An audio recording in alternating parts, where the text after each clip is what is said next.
Let's just get one thing straight. I'm not here because my life has been easy. I'm here because it wasn't.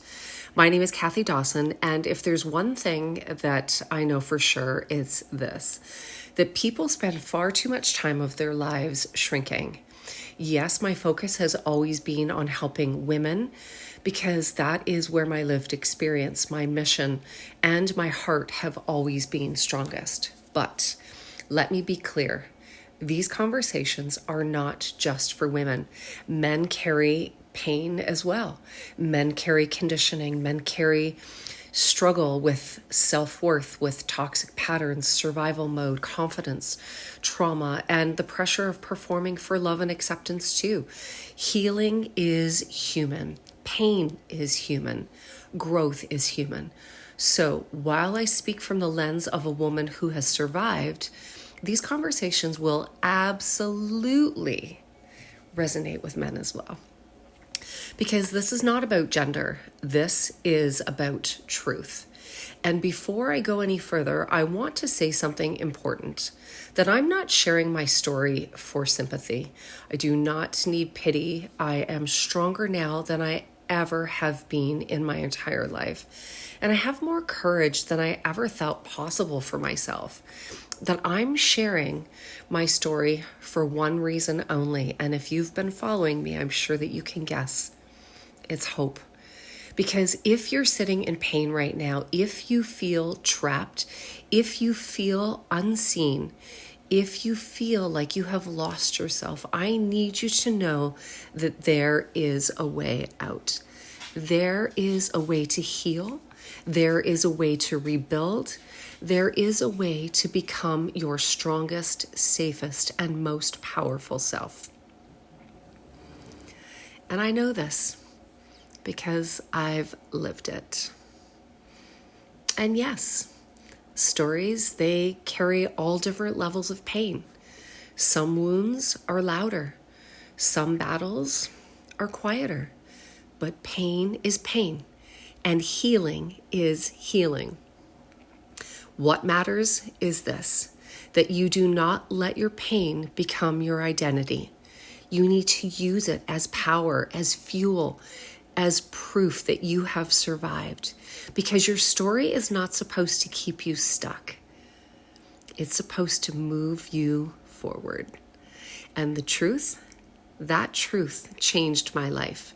Because the truth is, far too many of us are living disconnected from ourselves.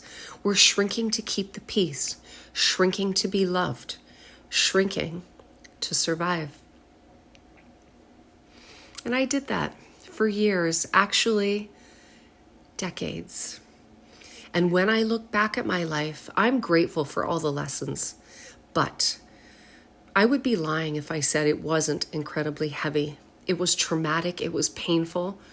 It was front life loaded with battles that I would never have chosen for myself. People say that the greatest battles are given to the toughest warriors, and I honestly believe that.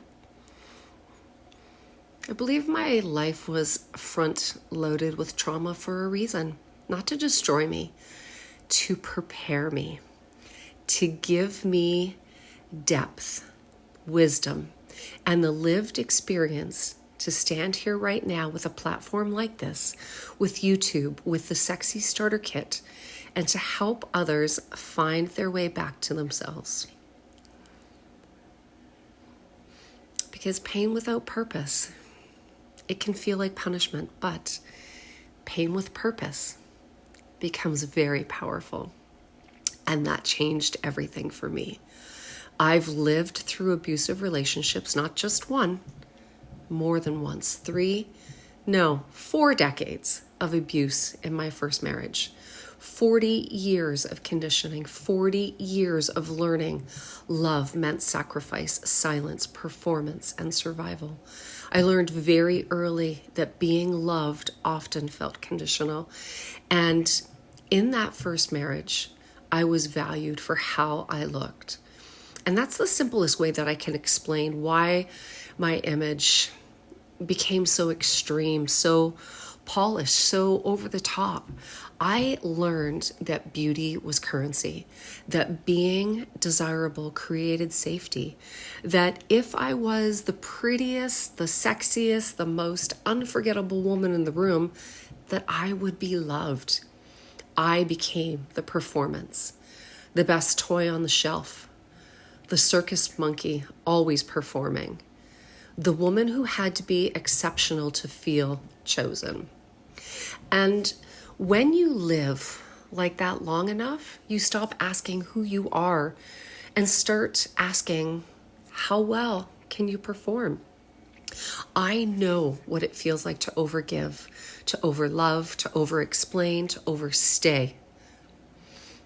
I know what it feels like to be strong for everyone else, while secretly, inside you feel like you're falling apart. I know what it feels like to apologize for things that are not your fault, to become smaller and smaller just to keep the peace.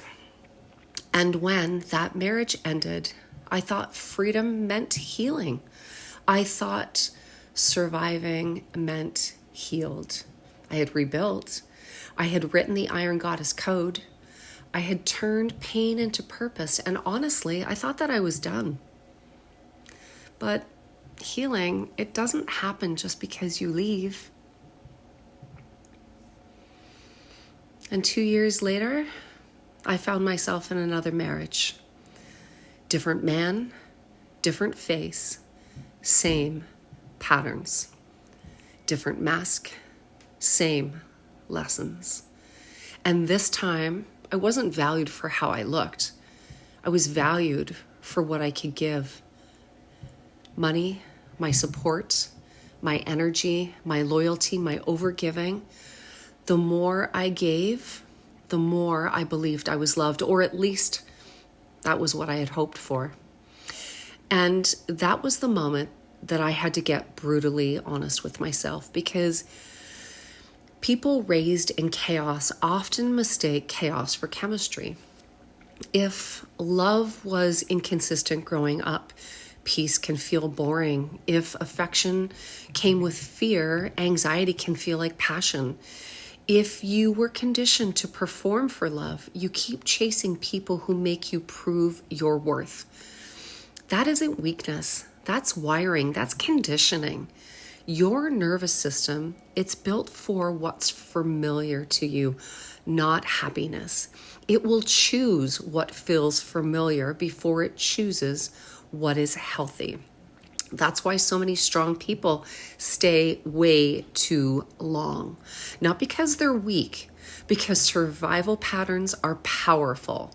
I stayed because I believed love meant proving myself.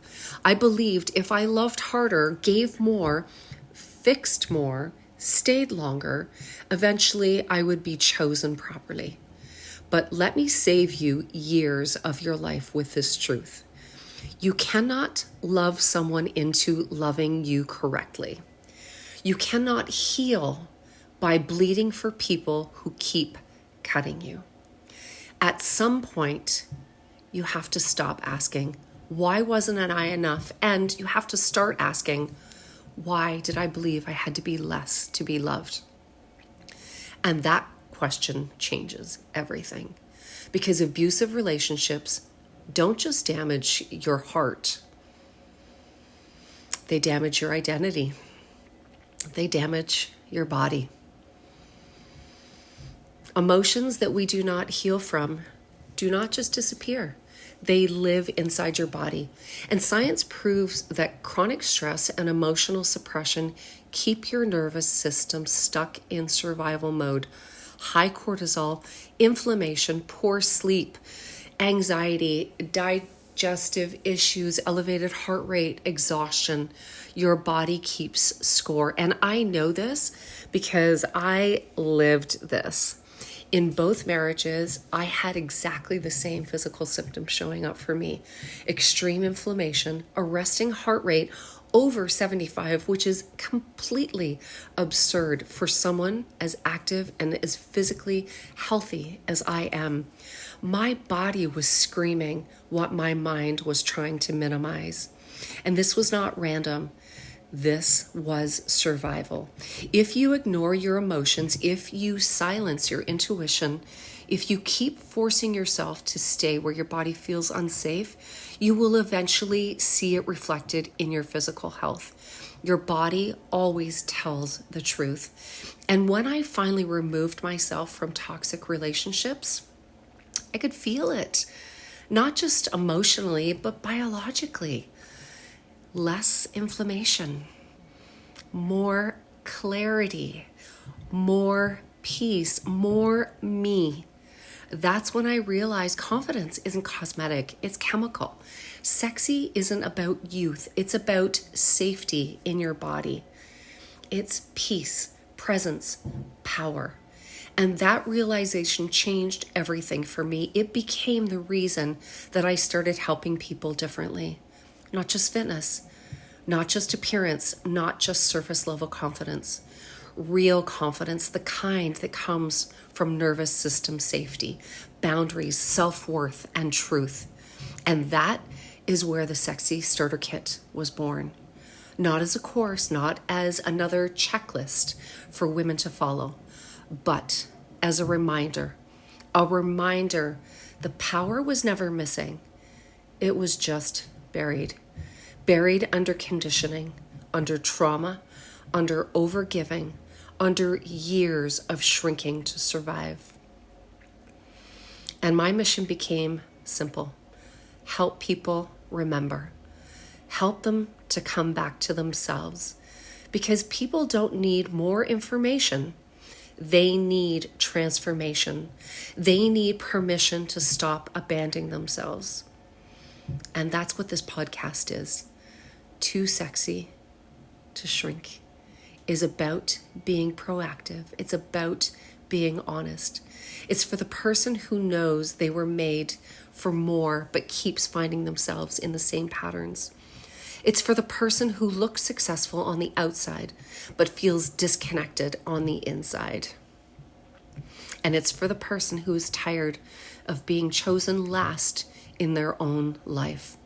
We are going to talk about everything here: trauma, healing, confidence, hormones, boundaries, self-worth, sensuality, faith, fear, money, reinvention.